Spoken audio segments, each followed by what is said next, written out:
Bonjour à tous, merci d'être présents. Mon nom est Shimon Yagiwo, je suis journaliste auprès des magazines Forbes Afrique et Le Point, et j'aurai l'immense privilège de modérer à nouveau un débat dans le cadre d'Emerging Valley qui se déroule à Camp aujourd'hui. Nous avons du soleil, nous sommes très bien accompagnés, et donc nous parlerons aujourd'hui de l'internationalisation des entreprises innovantes africaines sur le territoire ex-Marseille-Provence, un territoire aujourd'hui de soft landing. Alors, j'aurai pour ça le privilège de modérer le débat avec monsieur Arnaud Mercier, qui est présent avec nous. Merci d'être avec nous. Avec madame Bichachi, de la Promotion, merci. Ensuite, j'aurai des start-upers qui viendront vous présenter et témoigner de la réalité, pourquoi la métropole ex-Marseille-Provence est devenue un tel territoire d'attractivité et dont les dispositifs mis à disposition aujourd'hui permettent à ces start-upers de s'internationaliser. Alors, monsieur Mercier, je voudrais adresser la première question à vous. Aujourd'hui, Marseille est devenu un pôle d'attractivité tel qu'il est devenu un des partenaires majeurs de l'Afrique. Et en cela, quels sont les dispositifs, les éléments clés qui ont permis à votre métropole de devenir un tel pôle d'attractivité et quelles sont vos ambitions pour l'avenir ? Très heureux, merci, très heureux d'être parmi vous à cet atelier. Oui, vous l'avez dit, Marseille aujourd'hui est un partenaire, un territoire en tout cas d'accueil sur l'économie africaine. Et aujourd'hui, ce territoire-là, c'est déjà c'est un peu notre ADN, notre histoire qui fait sens. Mais de par déjà son positionnement, bien évidemment, mais également par son écosystème de l'innovation. Par un écosystème qui est très riche, avec ses 3 technopoles, ses 10 pépinières, ces 30 accompagnateurs que sont nos accélérateurs, nos incubateurs, qu'ils soient publics, qu'ils soient privés, que ça soit également notre université, qui est la première université francophone au monde, avec ses centres de recherche, avec le CNRS, l'IFREMER, le CEA. Nous avons le plus gros projet de recherche au monde, avec le projet ITER sur le territoire. Tout ça, forcément, fait rayonner le territoire de la métropole ex-Marseille-Provence, et la métropole souhaite encore renforcer ce lien avec le continent africain et vraiment être le hub entre l'Europe et l'Afrique. Et forcément, déjà, l'événement comme Emerging Valley permet justement de se positionner, et on l'a vu par l'ampleur aujourd'hui de l'événement. Et je tenais vraiment à nouveau ici à féliciter toutes les équipes d'Emerging Valley et de Samir pour la belle réalisation de cet événement. Alors aujourd'hui, quand on a un écosystème aussi riche, il faut le structurer, il faut l'accompagner et il faut lui donner une lisibilité. Et pour montrer justement ce positionnement sur l'Afrique, alors on a 2 structures. On a le Club Innov Provence qui a été créé il y a de ça un peu plus de 2 ans, qui est là pour regrouper l'ensemble de l'écosystème de l'innovation sur le territoire. C'est plus de 100 acteurs aujourd'hui qui sont réunis dans cet écosystème, dans ce club. Mais nous avons voulu mettre l'accent de ce club, une émanation qui est l'Africa Connect, qui est justement là, qui regroupe les 30 acteurs en direction de l'Afrique, du territoire, qui participent déjà par leur action, par leur fonctionnement, à accueillir dans les meilleures conditions les entreprises, les start-upers africaines sur le territoire métropolitain. Donc ça, on a le groupe, on a le groupe de réflexion, le groupe de coordination, et de cette émanation et de la volonté métropolitaine aussi, au travers de sa feuille de route de l'innovation, de créer un nouvel outil qui est le soft landing. Donc le soft landing, c'est quoi ? C'est comment accueillir dans les meilleures conditions, encore améliorer nos conditions d'accueil de start-upers sur le territoire. Et donc pour cela, la métropole a lancé un appel à projet auquel a répondu un consortium de 5 de ces acteurs, et dont nous avons certains présents aujourd'hui dans la salle, qui sont l'accélérateur M, qui sont Marseille Innovation et Eurobiomed. Donc là, on est vraiment sur la partie accompagnement, avec une spécialité forcément sur Eurobiomed, sur la health tech. Et après, nous avons dans ce consortium 2 acteurs qui sont Anima, qui je crois aussi son directeur est là-bas, et Kedge Business School, qui sont là plus sur le sourcing et pour accompagner donc les porteurs de projets et les ouvrir sur également sur le marché forcément métropolitain de notre métropole, français ou européen. Donc, mais ça, je pense qu'ils vont vous présenter, les 5 acteurs sont présents aujourd'hui, de manière plus détaillée tout à l'heure, ce dispositif. En tout cas, merci. En tout cas, je tenais juste à te partager encore une information que vous connaissez peut-être. C'est que la métropole Aix-Marseille-Provence a été quand même élue capitale européenne de l'innovation 2023. Et je voudrais quand même applaudir, parce qu'il y a certains des acteurs qui ont réussi à contribuer à ça. C'est des applaudir en tout cas pour leur travail. Merci. Alors, attention, parce que ce n'est pas 2023, c'était sur l'année 2022, mais nous sommes 2022. Ah oui, et 2022, nous avons transmis hier le prix à la ville de Lisbonne. Voilà, en tout cas, ça a été une très grande fierté pour nous, forcément, de positionner au niveau européen notre beau territoire et mis en valeur toute l'action de l'écosystème de l'innovation au niveau européen. En tout cas, je dois dire aussi, moi, en tant que Polonais, j'étais un petit peu triste parce que vous étiez en compétition avec Varsovie et vous avez gagné. C'est pour l'info. En tout cas, merci d'avoir présenté succinctement un peu les différents, je dirais, éléments, comme les 30 acteurs qui accompagnent, je veux dire, toutes ces startups africaines et ce Soft Landing qui est un nouveau dispositif pour attirer encore mieux ou encore plus, je dirais, des startups africaines qui sont déjà présentes sur le territoire. Alors, Madame Biachichi, vous êtes un des acteurs, des 30 acteurs qu'ici Monsieur le Mercier a cité. Et ici, vous avez déjà existé depuis 2 décennies, si mes souvenirs sont exacts. Et au cours de ces 2 dernières décennies, comment vous avez déjà accompagné? Quel a été l'impact de ces 2 dernières décennies de votre travail pour l'attractivité de ces startups africaines? Et aujourd'hui, deuxième partie de ma question, il y en a qui arrivent certaines à maturité. Comment vous les accompagnez dans l'internationalisation de leurs projets? Bonjour à tous et merci de nous recevoir. Alors aujourd'hui, nos résultats parlent pour nous, ils sont là.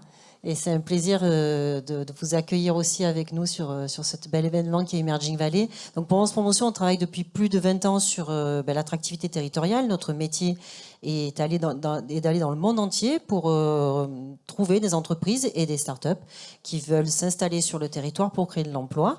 Donc on est une équipe de 23 personnes pour ce faire, avec une équipe de prospection spécialisée par filière. Mon métier, moi bien sûr, il est sur le numérique.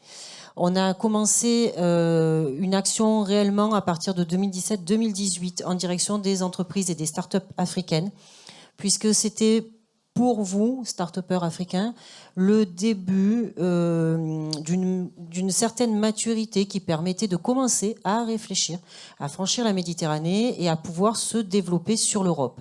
La première de votre édifice, c'est naturellement Marseille. Monsieur Mercier le disait, puisque c'est plus facile pour vous de franchir la Méditerranée avec les vols réguliers, avec la langue, avec la culture. Beaucoup de start-upers me disent, mais moi, quand j'arrive à Marseille, j'ai l'impression de ne pas être parti en avion, d'être toujours dans mon pays d'origine. Et c'est vrai, parce qu'il y a l'accueil, et puis parce que avant de courir et d'aller directement à la capitale, eh bien, on apprend à marcher dans un territoire qui vous accueille de manière très spécifique et personnalisée. Donc on commence à grossir ici, et puis après, petit à petit, eh bien, on va franchir les étapes de Paris, puis l'Europe. Pour répondre, j'ai répondu à la première question ? Oui, voilà. Tout à fait. Pour la deuxième partie. Après, il y a eu un avant et après, on le sait, c'est le confinement et la crise du Covid. Et un avant et après aussi dans le stade de maturité des startups. Vous le savez, il y a un bon moment pour vous exporter et un bon moment pour nous pour venir vous chercher et vous présenter les atouts du territoire. Donc après, aux alentours, oui, vraiment de 2021, les startups africaines, elles ont atteint un stade de maturité qui leur permet de s'exporter, de s'internationaliser beaucoup plus facilement pour elles, parce que vous êtes devant un défi qui est chercher de nouveaux marchés, donc augmenter le chiffre d'affaires, il faut aller le chercher ailleurs que dans son pays, lever des fonds dans des devises internationales. Et pour les startups qui sont autour de la fintech ou de la partie e-commerce, aussi pouvoir vendre dans des devises internationales. Donc c'était le bon moment pour vous, c'est le bon moment pour nous, avec une structuration de tous nos partenaires et tous les acteurs que nous avons, parce que parmi les 30, il faut qu'on vous aide à choisir les bonnes personnes, les bons interlocuteurs pour vous. C'est le métier de l'agence. Donc nous, on va, step 1, on va dans les salons, dans les workshops. On travaille beaucoup avec Anima également pour accueillir les délégations. Une fois qu'on est avec vous, eh bien là, on va pouvoir discuter de vos besoins, de votre stratégie. En fonction de vos besoins, de votre stratégie, on va vous dire, tiens, pour toi, sur Aix-Marseille, il y a tel ou tel accélérateur, telle typologie de fonds sur la partie financière. Et puis, il va vous falloir un visa, il va falloir travailler sur la mobilité, les ouvertures de comptes bancaires, votre mobilité personnelle.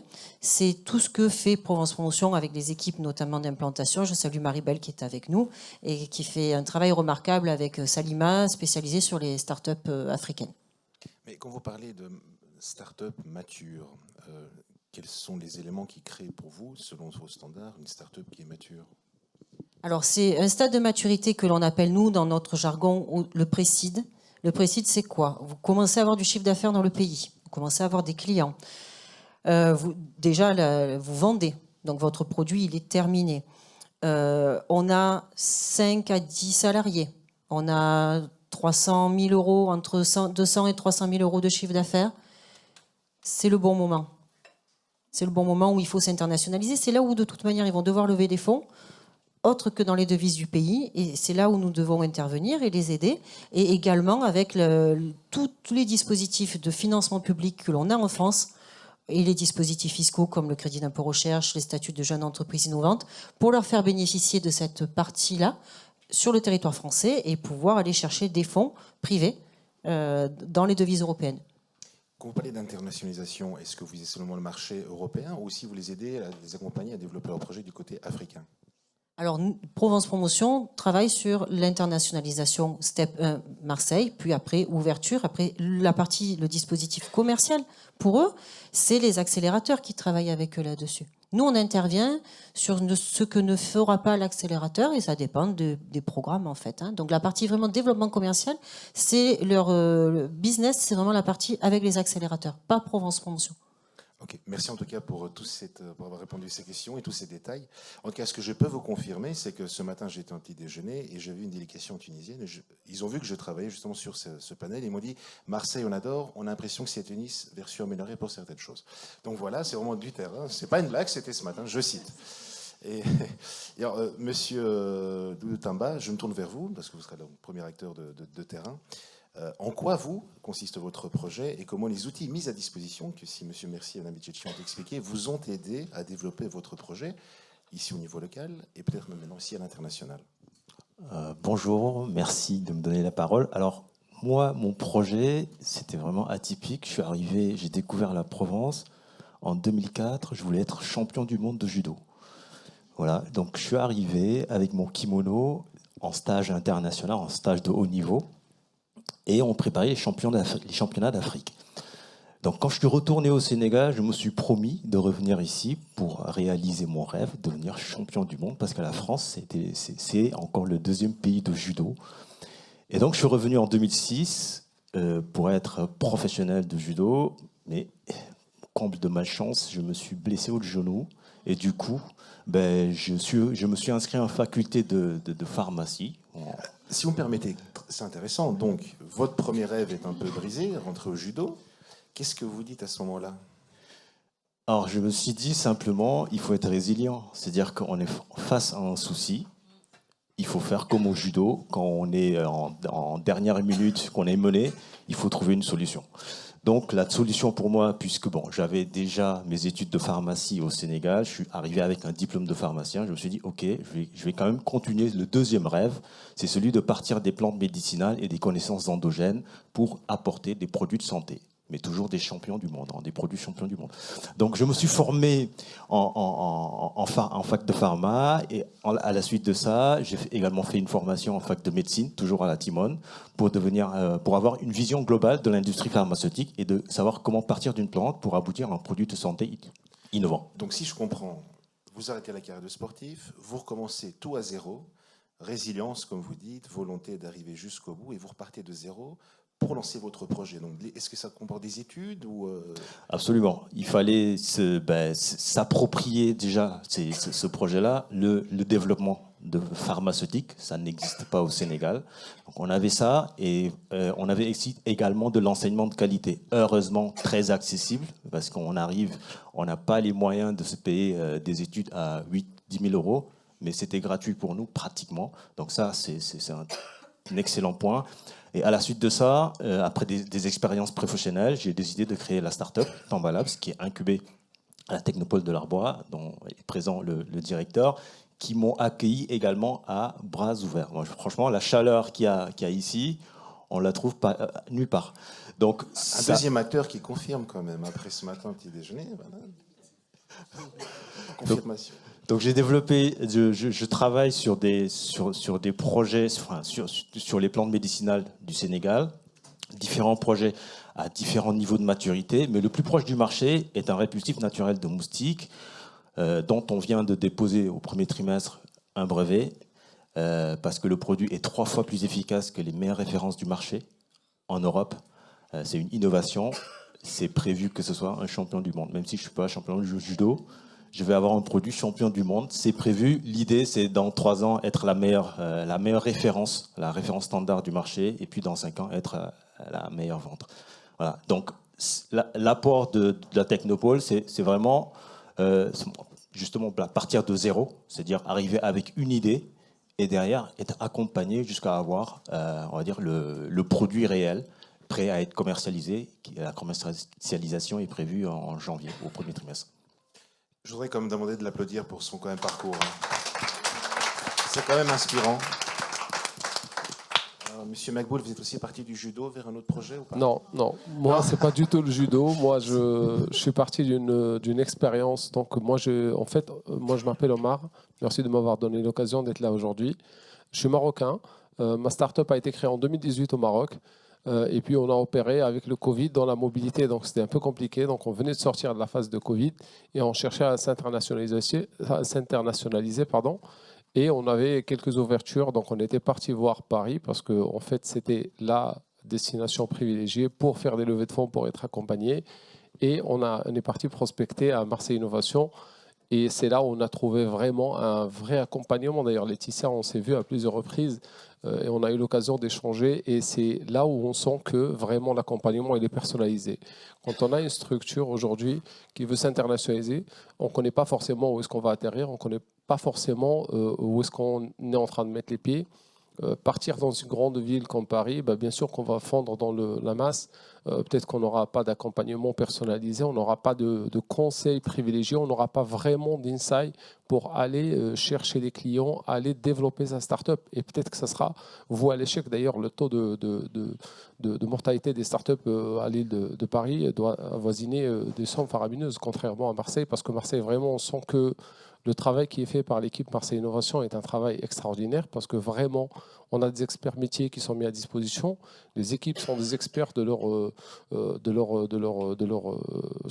métier, eux-mêmes déjà. Et on a pas mal d'experts qui sont mis à la disposition gratuitement par Marseille Innovation pour nous aider sur tous les sujets transverses à notre accompagnement.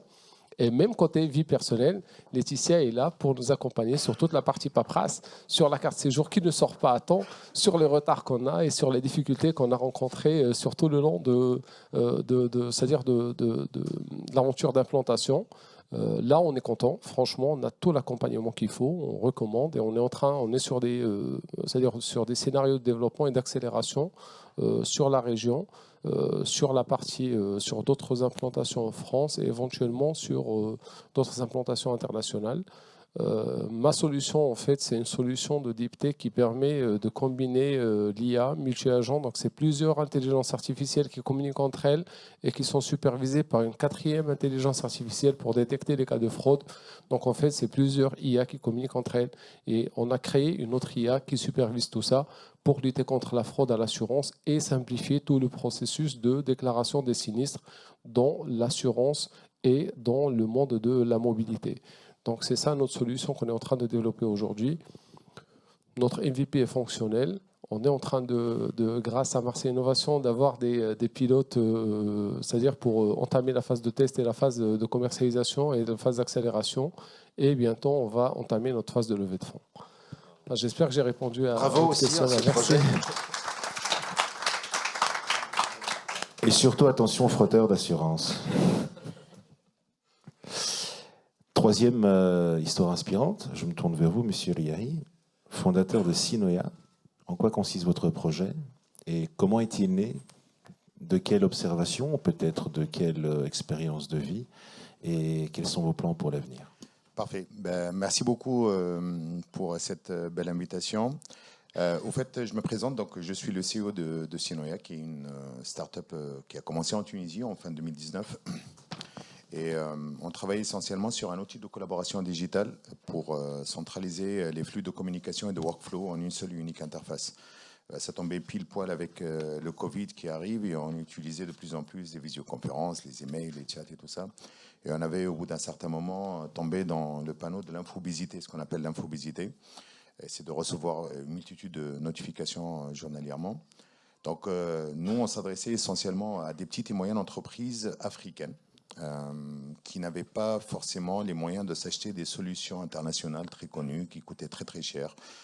Et qui permettait à des startups éventuellement de pouvoir scaler.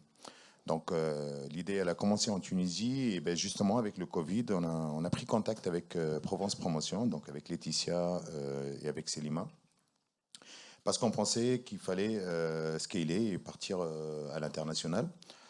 Au fait, pour vous dire toute la vérité, on avait d'autres propositions, comme disait mon collègue là, c'était sur l'île de France, c'était sur Lille un peu et tout. Et le choix, il a été vite fait sur Marseille. Alors, je suis un peu intéressé par tout ce qui se rapporte à l'histoire, mais le port de Marseille a été toujours un port qui communiquait directement avec l'Afrique. C'est historique. Et je pensais que aussi le fait de vivre du côté de l'Afrique, en tout cas moi d'où je viens, de la Tunisie, et être en front de mer, c'était quelque chose qui est très inspirant en tout cas pour moi.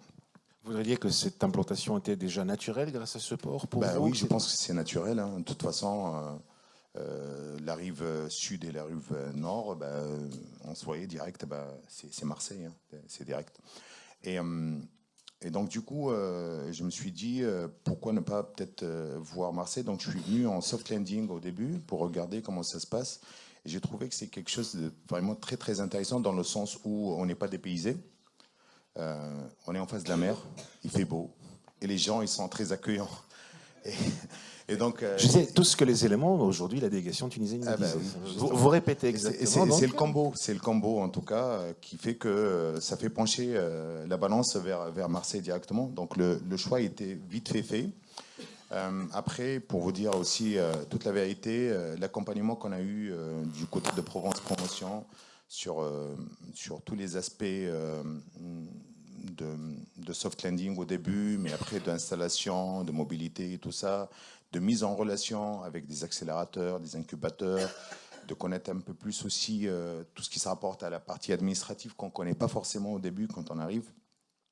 Et puis de faire la belle rencontre d'un accélérateur dont je suis justement jusqu'à aujourd'hui, l'accélérateur M, qui m'a accompagné éventuellement sur plein d'aspects.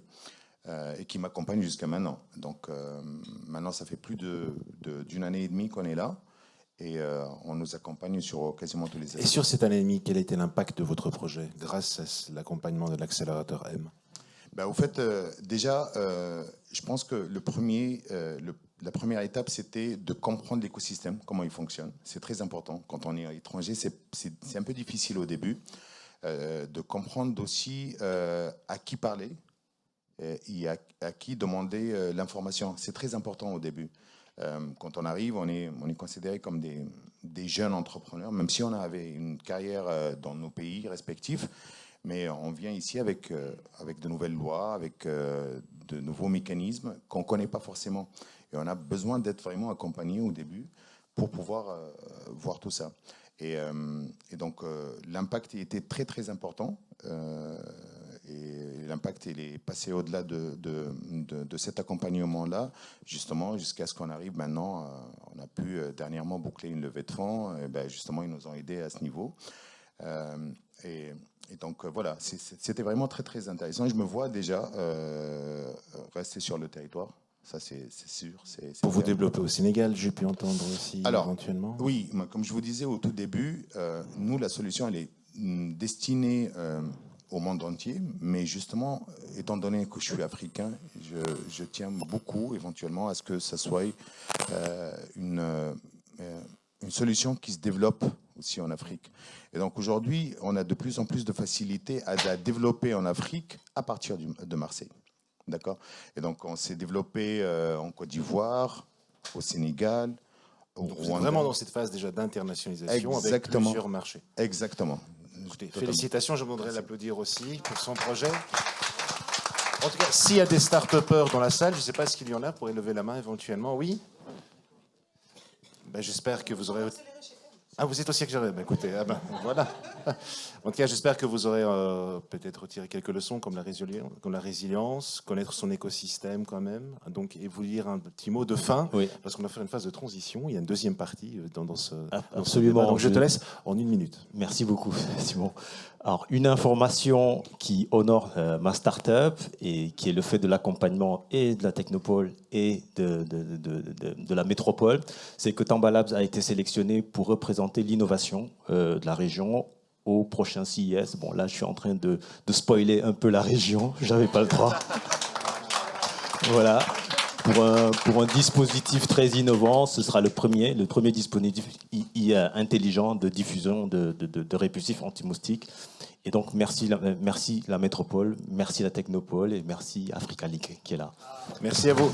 Okay, je vous dirais une chose, c'est qu'au plus, maintenant j'ai plus le temps malheureusement, mais au plus vous parliez de vos témoignages, au plus la salle se remplissait. Donc bravo à vous et aussi pour vous les accompagnateurs qui aidaient à monter des projets très inspirants avec tous ces différents jeunes que nous avons ici.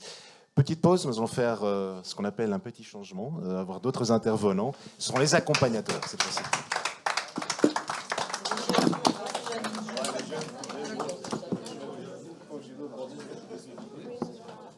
Celui-là. Oh, je change.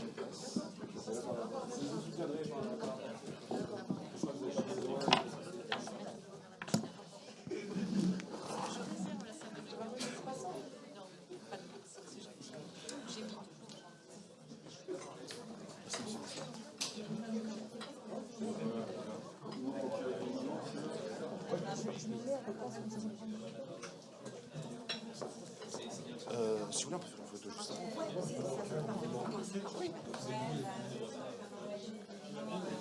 Bon, moi je vais mettre une photo. Je vais mettre ici un peu devant.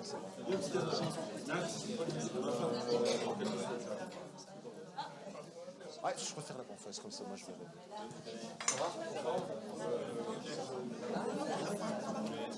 Donc nous avons Anima, nous avons Marseille Innovation. Monsieur, je ne vous connais pas. Accélérateur. Alors, les deux premières Comme la maîtrise a été déclarée, elle est encore là-bas, c'est encore vous, c'est une séance de sourcing sourciel. comme ça fait juste les portraits et après c'est nous qui parlons le soir. Et puis on passera au sourcing avec Anima et Cage Business School. Ok. Et après, en fonction de ce que vous voulez,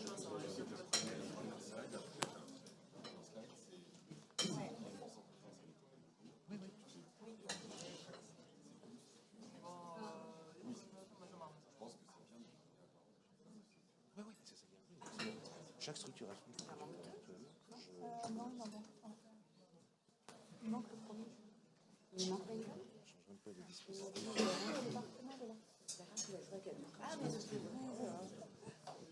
j'essaie de compter, mais ça buguait.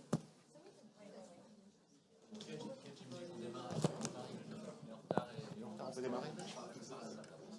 Vous parlez à sa place? Ok. Photo d'équipe comme ça. Ah, une photo? Oui, s'il vous plaît. Dans le doute, Julien ne viendrait pas ou... Oui.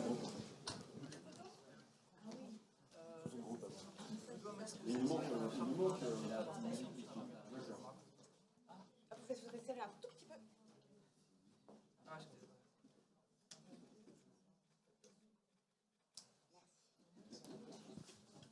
Alors, merci pour votre patience. Donc nous allons entamer la deuxième partie de ce débat. Vous ne me verrez pas en face, c'est pour des aspects juste techniques, pour que je puisse voir les présentations de slides qui seront mis à votre disposition. Et à partir de là, je continuerai à modérer le débat. Donc voilà, on parlera ici, comme il est écrit, de soft landing.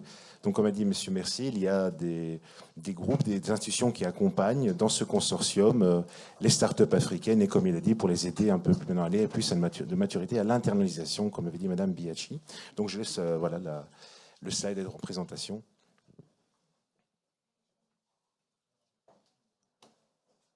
Donc on a dit c'est un consortium de forces en présence qui sont de l'accélérateur M, Marseille Innovation, qui sont représentés ici, Madame Royer de Eurobiomed, Cage Venus School, donc qui n'est pas là, il y a aussi Anima qui est présent. Donc je m'adresse à M. Franck Arrojo. Première force en présence de ce consortium, quel est votre rôle exactement au sein de ce consortium et comment accompagnez-vous? Donc c'est Alors Simon, il a changé la question. Ah, j'ai changé, pardon. Les forces, ah oui, la force en présence. Mais c'est pas grave, on s'adapte. Alors le rôle de l'accélérateur M dans le consortium, donc Soft Landing Provence Africa Connect, c'est un rôle de coordinateur, mais aussi d'accompagnateur. Alors co-coordinateur. Je dis bien co-coordinateur, puisque ma collègue ici présente, Laurence Olivier, qui dirige donc Marseille Innovation, coordinera aussi avec nous ce consortium. Après, coordonner, ça ne veut pas dire commander. Ça veut dire tout simplement gérer les activités en collectif. D'accord ? Il fallait bien un leader. On a décidé d'être un double leader par rapport à la soumission qui nous a été proposée par la métropole. Et je pense que ça marche plutôt bien comme ça. Comment ça fait? Alors, comment vous coordonnez ensemble? Vous êtes des co-leaders dans ce consortium? Alors, on se parle déjà, on se téléphone, on s'écrit, mais surtout, on se connaît depuis très très longtemps. Et je pense que le plus important, c'est la confiance qui existe entre nous. On a eu d'autres vies professionnelles et aujourd'hui, on est à la tête de structures. Alors, une structure qui en parlera beaucoup mieux que moi. Je ne vais pas parler de Marseille Innovation. On a une structure qui a un historique, qui a des résultats assez incroyables, et une jeune structure que je dirige et que j'ai lancée il y a bientôt 5 ans, parce qu'on va souffler notre 5e bougie très bientôt en janvier. Et donc voilà, on se met d'accord. Et parfois, quand on n'est pas d'accord, on se le dit aussi. C'est important. Deuxième slide, alors, Marseille Innovation. Je vous adresse à une question. Bonjour à tous. Merci pour l'invitation. Alors, Marseille Innovation, je vais refaire l'historique puisque Franck a commencé. C'est une structure qui a plus de 25 ans aujourd'hui sur le territoire, qui héberge, accompagne et accélère des entreprises innovantes pendant les 4 premières années de leur vie. Donc, on a 4 lieux à Marseille qui nous permettent de créer des communautés de start-up, d'y ajouter des ingrédients comme de l'expertise sur mesure, individuelle, collective, et faire en sorte que l'entreprise innovante puisse se structurer. On se donne, je l'ai dit juste avant, 4 ans pour le faire.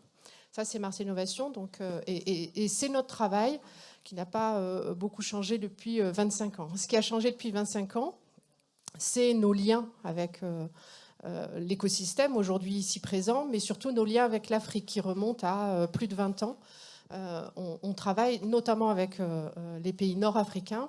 Et quelque part, se retrouver ici, c'est aller dans le sens de l'histoire, tout simplement. C'est permettre d'agréger en fait toutes nos compétences au service des entreprises innovantes et au service aussi des entreprises africaines qu'on a accompagnées au travers de nombreux dispositifs ces 25 dernières années.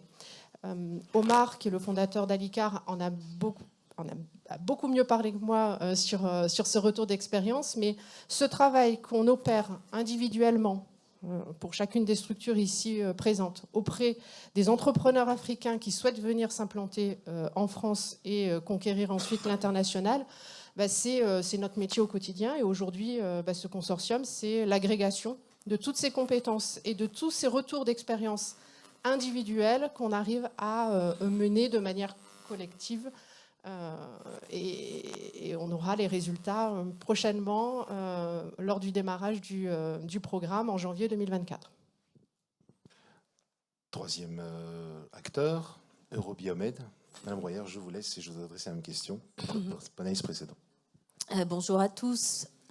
Alors, je dirige Eurobiomed, c'est le pôle de compétitivité, donc le cluster des entreprises des sciences du vivant et de la santé sur le territoire de la métropole d'Aix-Marseille. Alors nous, on a souvent l'habitude de travailler un peu seul quand on est dans la santé. Donc quand on a deux structures qui nous ont proposé de nous associer sur un projet qui nous intéressait et sur lequel on serait peut-être parti aussi, bah évidemment, on y est allé. Alors on est en plus très content, et je suis très contente, ni de coordonner, ni de faire quoi que ce soit, parce que vous imaginez bien que je vais moins bosser qu'eux. Donc ça, ce sera chouette. En revanche, je vais beaucoup plus travailler avec Hichem, qui est là, notamment, qui est notre partenaire historique de Connect Innov. Et notre enjeu, en fait, chez Eurobiomed, c'est que depuis 5 ans, on a décidé de regarder fortement vers l'Afrique pour 2 raisons. Bien sûr, pour toutes les technologies et les innovations qui sont produites sur le continent, et inversement, pour accompagner les entreprises françaises à regarder et à se développer sur le marché africain. Pour ça, on avait noué un partenariat historique qui existe toujours avec Connect Innov, donc, et on accompagne, on reçoit des délégations tunisiennes depuis des années. Donc cet accélérateur, ce soft landing, c'est en fait l'aboutissement, c'est comment faire en sorte que des entreprises que l'on va sélectionner et accompagner tous ensemble, d'une part, bénéficient de l'expertise de chacun d'entre nous. Nous, on est juste les spécialistes santé, mais vous voyez bien que mes collègues autour de la table ont plein de compétences. Et comment on va pouvoir mettre toutes nos compétences individuelles au service d'entreprises qui vont pouvoir venir se poser sur le territoire marseillais et donc, on l'espère, faire les prochaines réussites comme les entrepreneurs précédents vous l'ont présenté. Donc c'est un consortium en fait de gens qui bossent ensemble depuis longtemps, certes, mais je crois que ça montre aussi l'intérêt de ce territoire, c'est qu'on se parle, on s'organise, on prend le meilleur de chacune des structures au bénéfice des entrepreneurs et des start-upers. Donc on est très content de vous présenter ce programme parce que c'est le premier et je suis sûre qu'il y en aura plein d'autres. En tout cas, sachez que quelle que soit la porte à laquelle vous taperez, on vous accueillera volontiers, on vous orientera vers le bon interlocuteur.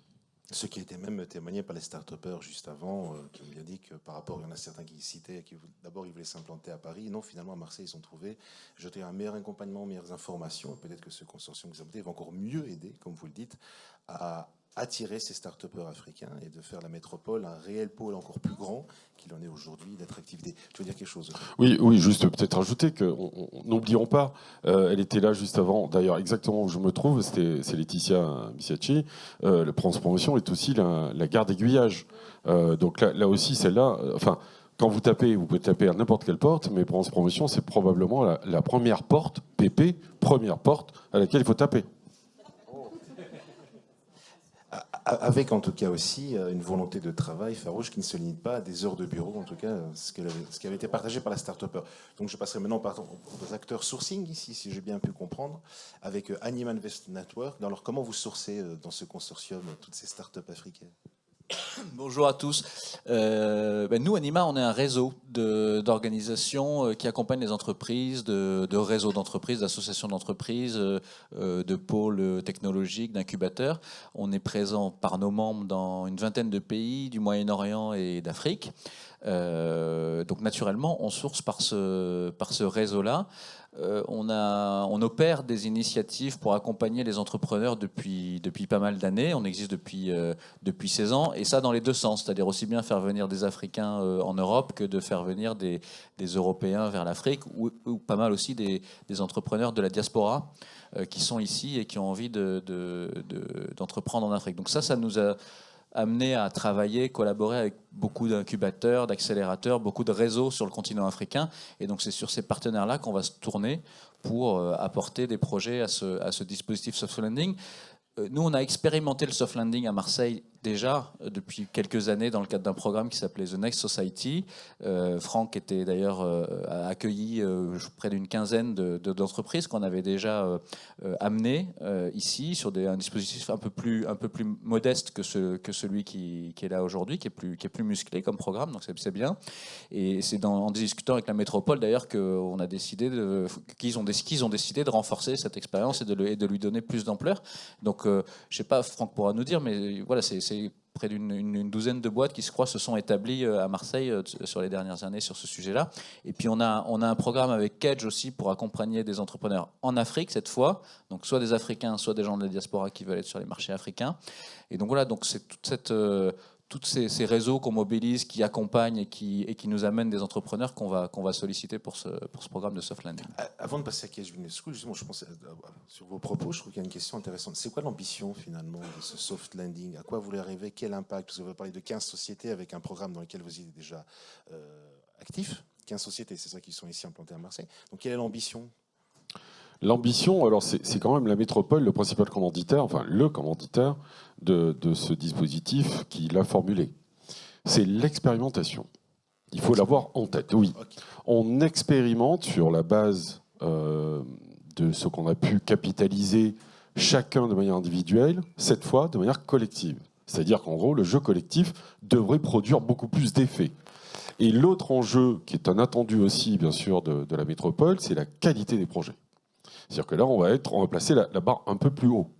Effectivement, il l'a bien décrit, Emmanuel Noutari, nous avons eu, d'ailleurs Sinoia en faisait partie, Nasreddin qui est là, d'ailleurs je le salue, je le remercie pour son témoignage de tout à l'heure, Nasreddin en a fait partie, The Next Society, c'est-à-dire qu'en partie, il y a 1 an et demi, au tout début d'ailleurs, avec Transpromotion, on a bien galéré sur la partie visa et autorisation, mais dès qu'il est venu, il a bénéficié justement du soft landing de The Next Society, avec une prise en charge, je ne vais pas rentrer dans les détails, comme lui, il y en a eu d'autres, presque une dizaine. Je ne dis pas que son projet n'était pas de qualité, bien au contraire, il l'est puisqu'il est déjà implanté ici, l'entreprise existe, et comme il vous l'a dit, en plus, il boucle une levée de fonds. Donc c'est ce type de projet à fort potentiel, qui générera de la valeur, qui générera aussi des emplois sur notre territoire, qui seront accompagnés par ce consortium. Donc c'est ce qu'a bien dit Alain Biaggi dans sa présentation. Quand vous parlez de qualité, c'est déjà des startups qui sont à l'état mature, précide, si mes souvenirs sont exacts, alors, que vous voulez, ou pas, ou ça, bon, après, je pense que je ne vais pas monopoliser la parole, mais attention avec les mots. Effectivement, dans le job qui est celui de Transpromotion, le précide, c'est logique que ce soit la phase sur laquelle elle va faire la détection. Pour ce qui nous concerne, non. Parce que le précide, c'est le préamorçage. Alors, certes, les entreprises qui sont créées ailleurs et viennent s'implanter, elles recommencent le cycle. Mais sauf qu'elles ne partent pas de zéro, parce qu'elles ont déjà des développements, elles ont déjà des produits ou des services qui sont calibrés, qui sont développés, qui sont surtout go-to-market. Donc, the time to market, je voulais dire. Donc là, on n'a pas tout le travail à refaire. Il faut juste, quand elles s'implantent, bien retravailler l'ingénierie financière sur les fonds propres qu'il faut structurer, renforcer et les préparer à des levées de fonds, parce que ça va aller très vite pour eux. Il faut que ça aille plus vite. Après, quand je disais de qualité, c'est aussi dans chacune des thématiques qu'on va pouvoir intervenir. On va y venir, mais je crois qu'il y a un 5e intervenant. Mais on va passer maintenant à Case Business School. Juste pour dire, cette montée en qualité, elle est dans les deux sens. C'est-à-dire qu'il y a plus d'ambition sur la qualité des projets, et il y a plus d'ambition sur l'accompagnement qui est offert aussi, qui est plus musclé, qui est plus avec des financements pour financer cet accompagnement de la part de la métropole. Et c'est bien parce qu'on est en concurrence, Marseille, mais aussi la France, avec d'autres pays, avec le Canada, avec les États-Unis, avec la Hollande, avec d'autres pays qui regardent aussi ces entrepreneurs africains avec intérêt. Et donc avec cet outil, on est là pour dire non, on a un outil qui est structuré, avec un accompagnement qui est musclé, pour que vous choisissiez la France et Marseille. Donc si je comprends bien, et après on passera à vous, ce consortium permet d'augmenter la compétitivité, parce que vous avez parlé des États-Unis, vous avez parlé du Canada, qui ont aussi leur propre consortium pour essayer d'attirer d'autres startups africaines. Donc, c'est augmenter en qualité et en compétitivité, par exemple, de programmes par rapport aux autres. Vous voulez répondre à la question, Mme Dion ? Et surtout, valider l'implantation, en fait. L'objectif final, c'est l'implantation. C'est-à-dire qu'on ne va pas accompagner... justement sur le mauvais timing ou la mauvaise phase de maturité de la start-up, puisqu'elle sera assez mature pour se développer à l'international. Donc on vient favoriser, en fait il y a toute une première partie dans l'accompagnement qui est une partie d'accélération commerciale, de structuration financière, pour aller sur une deuxième phase qui est l'implantation. Donc la future cohorte que nous accompagnerons est vouée à s'implanter à la fin du programme. On est vraiment sur une implantation définitive. Et c'est ce qui change aussi, et c'est ce qui permet surtout de mieux redéfinir les cibles par rapport à votre question posée juste avant sur la différence avec un autre programme d'incubation. On va passer à Cage Business School. Donc, vous êtes aussi, comment vous sourcez? Je sais que vous êtes présent fort au Sénégal. Tout à fait. Donc, quand vous accompagnez, monsieur, il m'a dit pour l'Afrique. Donc, je vous laisse la parole. Bonjour à toutes, bonjour à tous. Alors moi, Julien Dupont, je m'occupe des incubateurs de Cage sur Paris, Bordeaux, Marseille, avec à peu près 320 projets accompagnés par an sur l'ensemble de nos campus. Une présence au Sénégal et en Côte d'Ivoire. On est au Sénégal depuis 2008 via BEM Dakar, qui est une filiale du groupe Cage. Et on a ouvert à Abidjan en 2020. Donc 1200 étudiants entre le Sénégal et la Côte d'Ivoire, des écoles qui sont vraiment implantées localement et reconnues. BEM est première au classement Jeune Afrique, sur première business school d'Afrique de l'Ouest, au classement Jeune Afrique depuis 6 ans. Et on a beaucoup d'alumni aujourd'hui, et ça répondra en partie à votre question. Pour aider sur le sourcing, on a plusieurs leviers. On a des alumni dans beaucoup de pays. Si on prend le Maroc, on a plus de 1000 alumni, à peu près pareil en Tunisie, Sénégal, Côte d'Ivoire. Et donc, c'est des personnes qui font vraiment le lien entre nos territoires et évidemment le Maroc, Sénégal, Tunisie et la Côte d'Ivoire. Et on a ce deuxième levier, c'est qu'on a opéré aussi beaucoup de programmes. En ce moment, on gère un programme avec l'IRD qui s'appelle Recherche et Entrepreneuriat, où on accompagne des chercheurs sur les sujets d'entrepreneuriat. Il y a beaucoup aussi de sujets potentiellement sur des brevets, d'être accompagnés par d'autres territoires. Et je tiens à saluer encore une fois le travail que fait Ex-Marseille Métropole. Moi, je travaille sur beaucoup de territoires et je pense qu'aujourd'hui, c'est vraiment le territoire qui est le plus doté et qui est le plus abouti en termes d'accompagnement des soft landing. Je vois Paul, Alexandre, Delphine et toute l'équipe, Denis d'Africa Link. Et on a vraiment la chance d'avoir cet écosystème-là à Marseille. Et on le voit, même aujourd'hui, Emerging Valley, la plupart des gens descendent de Paris pour se rencontrer. Et il n'y a pas beaucoup d'événements comme celui-là qui existent où on arrive à avoir toutes les personnes, tous les décideurs. Et ça, c'est vraiment unique. Et c'est vraiment une chance pour Marseille autour de la Méditerranée. Voilà un petit peu sur comment on va accompagner. Et avec beaucoup, évidemment, de liens avec nos écoles au Sénégal, en Côte d'Ivoire, avec Anima. Et on va aller chercher aussi beaucoup d'entrepreneurs qu'on a pu accompagner, surtout sur le Maroc. Il faut savoir qu'à Cage, que ce soit bien à Bordeaux et à Marseille, et surtout à Marseille, on a une communauté à peu près d'entre 500 et 600 étudiants de diaspora marocaine, sénégalaise, ivoirienne. Et c'est aussi un vrai levier pour nous, pour les accompagner sur ce soft landing de la métropole. Comme vous le dites, vous avez un beau réseau, un beau levier, une communauté avec vos deux campus, vos deux partenariats que vous avez en Côte d'Ivoire et au Sénégal. Comme nous avons le luxe d'avoir beaucoup de temps dans ce panel, je voudrais m'adresser à l'audience et peut-être un peu faire fi du protocole qui avait été un peu annoncé. Est-ce que vous aurez une question en particulier que vous voudriez poser à l'un des intervenants concernant ce consortium? C'est une occasion pour vous. Personne? Ça va venir. Ils vont découvrir les thématiques et tout le programme. Alors, allons-y dans les champs d'application, les thématiques. LTech. Madame Bruyère, je m'adresserai à vous. Alors. Là, c'est Eurobiomed. J'imagine que la Covid a été un temps intense aussi pour vous dans le développement, parce que l'Afrique, comme Samir l'avait mentionné souvent dans ses différentes interventions, et aussi dans les éditions précédentes d'Emerging Valley, qui avait des levées de fonds importants, que vous avez accompagné les startups africaines dans cette thématique. Donc, vous avez cette expertise, pouvez-vous nous en dire plus? Avec grand plaisir. Sur la santé, sur le territoire de la métropole Aix-Marseille, vous savez qu'on est vraiment sur une filière qui est en plein boom. Et ce qui est intéressant, c'est que ce territoire, il se développe autour de start-up. On n'est pas du tout... alors heureusement ou malheureusement, je pense que c'est une chance, on n'est pas sur un territoire où sont implantés beaucoup de grands labos pharmaceutiques. Et donc depuis 20 ans, ce qui se passe sur ce territoire, c'est qu'on prend des innovations qui sont dans des labos et on les développe au travers de biotech qui connaissent après la vie de ces biotech et de ces startups. Donc elles développent des produits, elles en cèdent certains des groupes pharma, elles renforcent leur pipeline avec d'autres produits, et ce, dans les secteurs du médicament, du dispositif médical, du diagnostic et maintenant du numérique en santé. Et ça, je pense que c'est une chance. C'est-à-dire qu'on a vraiment un territoire et un accompagnement qui est délivré par le pôle, qui est très orienté autour de l'accompagnement de l'entrepreneur, du start-upper. Et donc, cette filière, par cet accompagnement collectif et par un très fort soutien aussi des pouvoirs publics qui est nécessaire pour réussir le développement de cette filière, produit des résultats. Quand on a créé Eurobiomed il y a 15 ans, il y avait 30 sociétés rattachées aux sciences du vivant sur le territoire de la métropole. Aujourd'hui, on en compte plus de 130, avec des entreprises qui vraiment sont des leaders sur leur marché à l'échelle mondiale. Et donc, c'est dans ce contexte-là qu'on a envie, sur ce projet de soft landing, de mettre aussi à profit de tous cette expertise qu'on a dans le développement de l'accompagnement des entreprises innovantes en santé. Et donc, il y a plusieurs sujets qui vont être mis sur la table. D'abord, revoir sa stratégie, parce qu'évidemment, il y a une problématique d'accès marché qu'il faut sans cesse re-questionner. Et ça, qu'on soit une entreprise européenne, africaine, asiatique ou américaine, hein, c'est le sujet. Deuxième sujet, pareil, il est totalement universel, c'est le financement. On sait qu'on a des problématiques de financement de l'innovation importantes. On a une chance incroyable en France, hein, c'est d'avoir des dispositifs d'aide et de financement remarquables avec, vous le savez, crédit d'impôt recherche, mais aussi un plan qui est un plan France 2030 qui met la santé au cœur de ses préoccupations. La santé dans France 2030, c'est 7,5 milliards d'euros de financement de l'État. C'est gigantesque, sur 54 milliards au total. Donc vous voyez que la santé a une place majeure. Et pour vous dire à quel point ça peut être aussi une opportunité, c'est que l'État a déployé ce financement autour de stratégies nationales d'accélération. Et dans ces stratégies nationales d'accélération, on a vraiment des sujets qui nous touchent tous.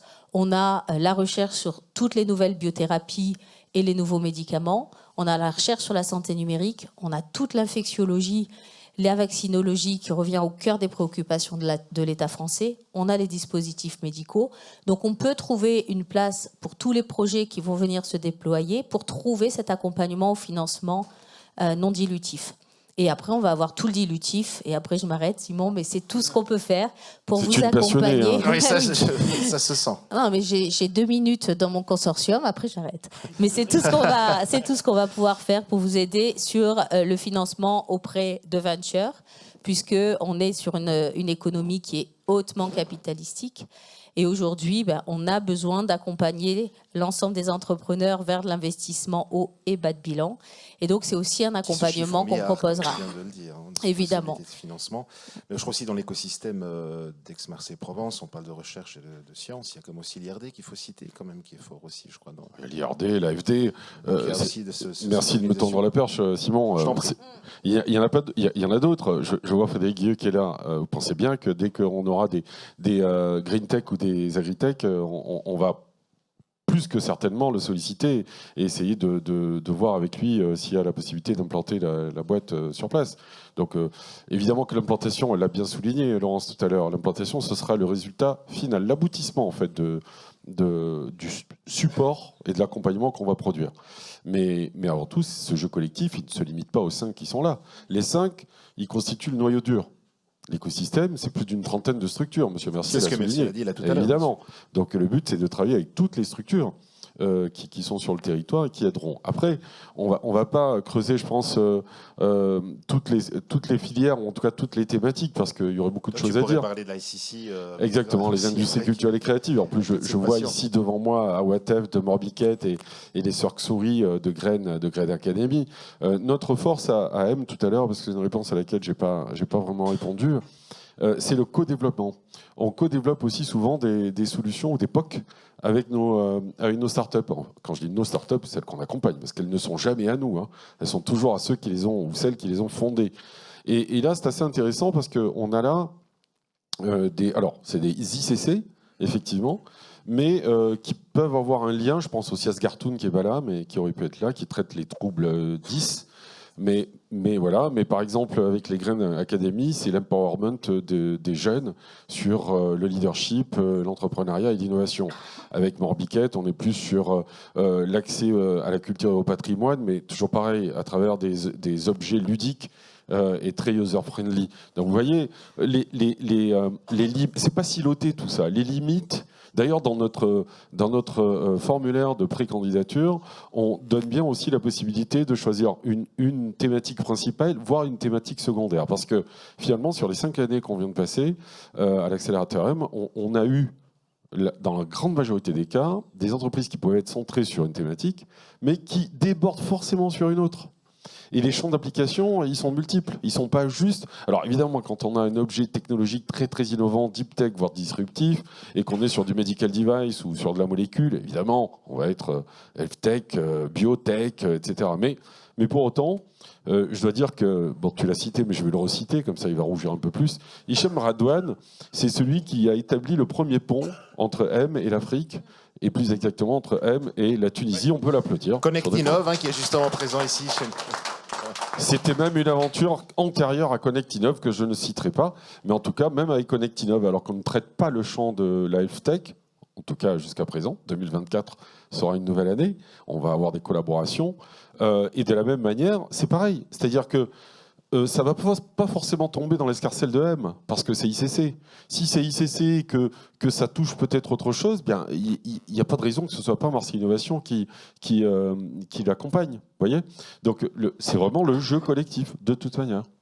Et l'implantation, comme Mme Durancy, mais aussi la CIC qui représente 110 milliards d'euros, je crois. Absolument.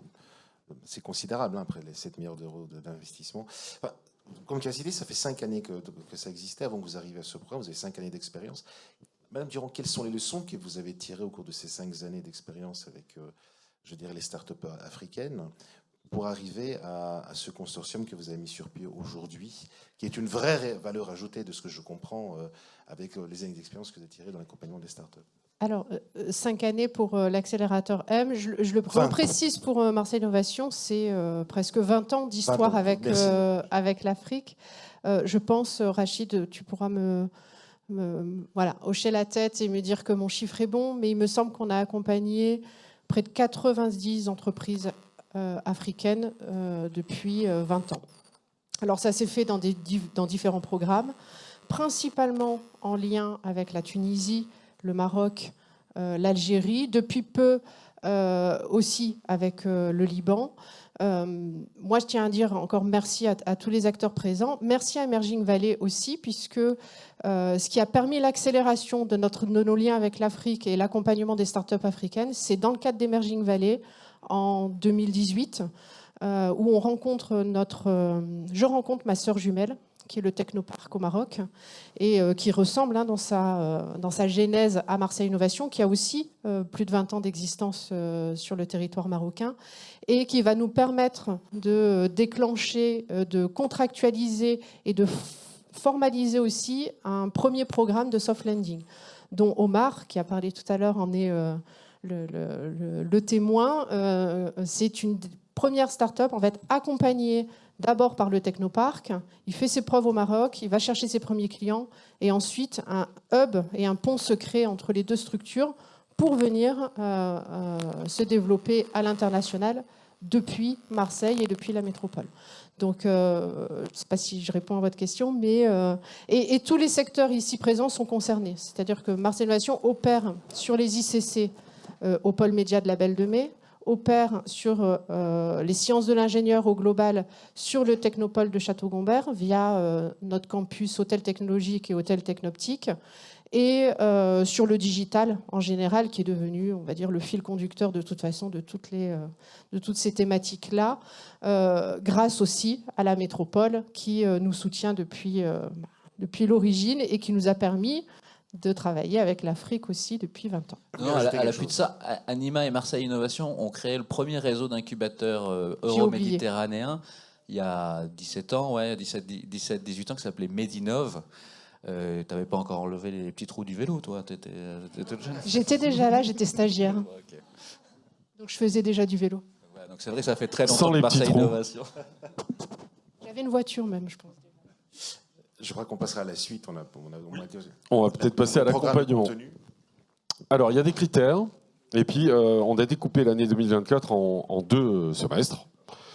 Sur les critères, donc voilà les 4 critères principaux. Et si les projets qui soumettent ne répondent pas à ces critères, bien, ils ne pourront pas être présélectionnés, voire sélectionnés. Donc, l'innovation, elle doit être caractérisée. Évidemment, une des 5 thématiques doit être traitée. Le déploiement à l'international avéré, c'est-à-dire que ce n'est pas simplement une envie ou une volonté, hein. Il faut aussi en avoir les moyens. Sûr, c'est une question que j'allais justement te poser directement. Mais eh bien, la capacité financière, effectivement, à suivre le programme. C'est-à-dire que le programme, il va être offert dans cette phase d'expérimentation. Vous allez le voir juste après, hein, sur les 2 semestres qu'on propose. Mais tous les per diem, les travel and subsistence, il faut pouvoir les assumer. Parce qu'on ne pourra pas payer les voyages et forcément le fait de résider ici, bien sûr, ça coûte forcément quelque chose.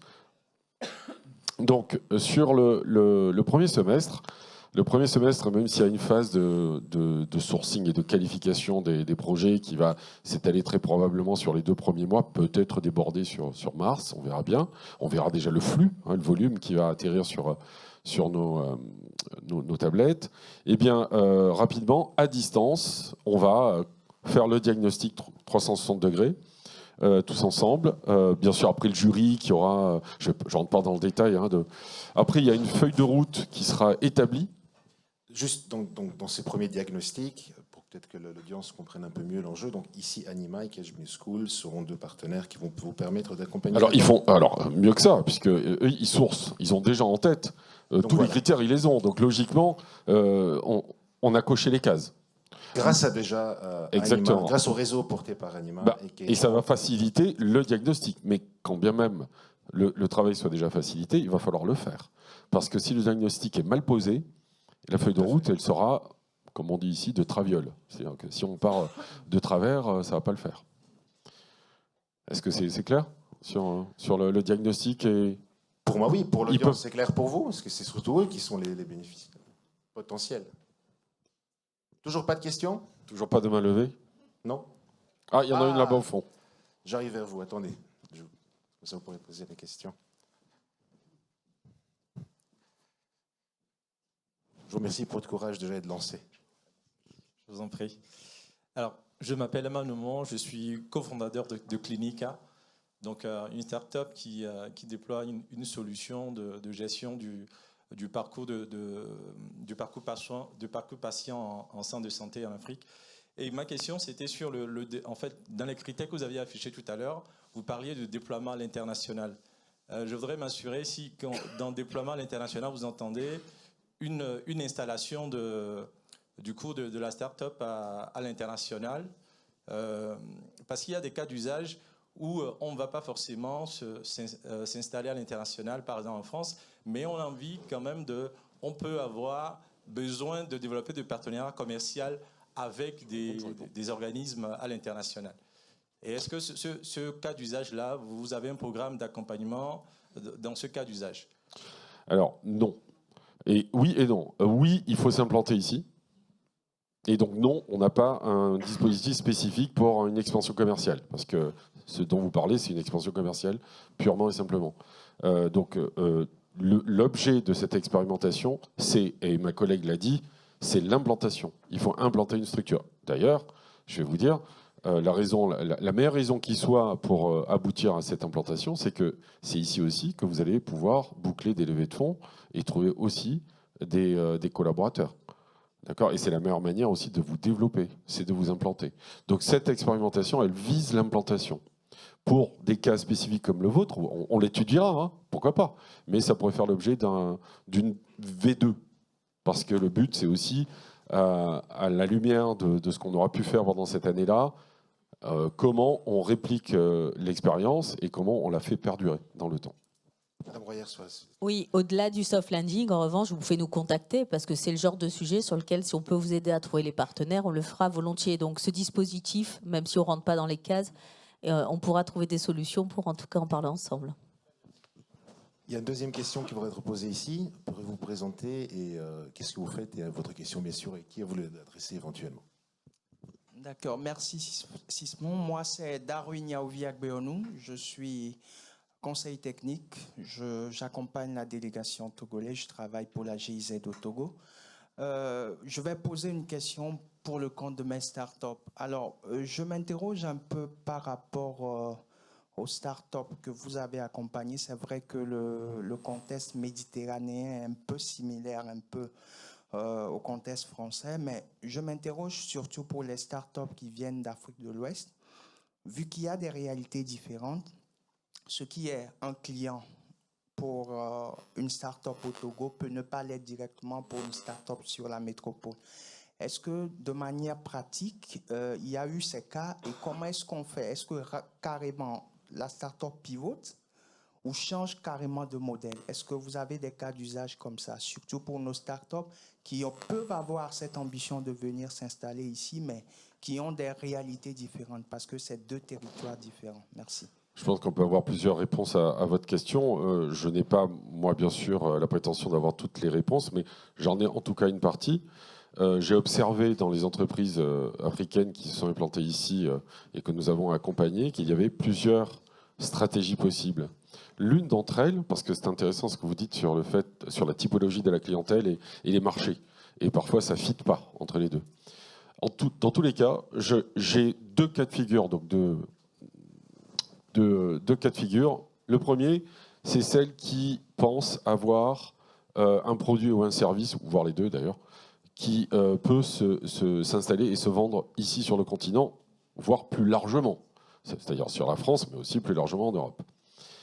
L'autre cas de figure qui est très intéressant, et je trouve que d'ailleurs il s'équilibre en volume, c'est celle qui vient s'implanter ici pour mieux se redéployer en Afrique de manière plus globale, d'accord, et adresser les marchés spécifiques avec l'offre qui a été recalibrée. Et surtout une surface financière qui va lui donner la possibilité de le faire.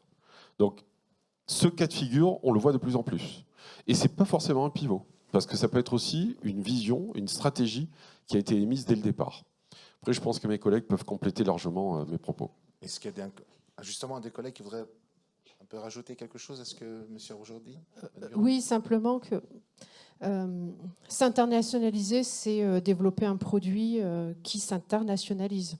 Donc il faut penser, dans ce programme, il faut vraiment penser internationalisation. C'est-à-dire qu'on va sélectionner et accompagner des entreprises dont le produit ou la technologie ou le service peut s'internationaliser.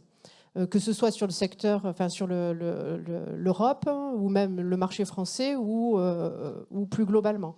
Mais on reste quand même sur des produits qui, à un moment donné, peuvent trouver un marché ailleurs que dans le pays d'origine.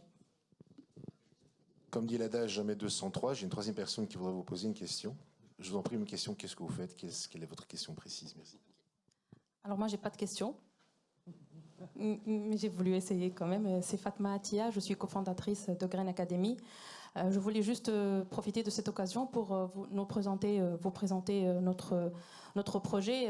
Tout à l'heure, Franck vous a parlé de Kids Innov. On a eu justement une première expérience il y a quelques semaines.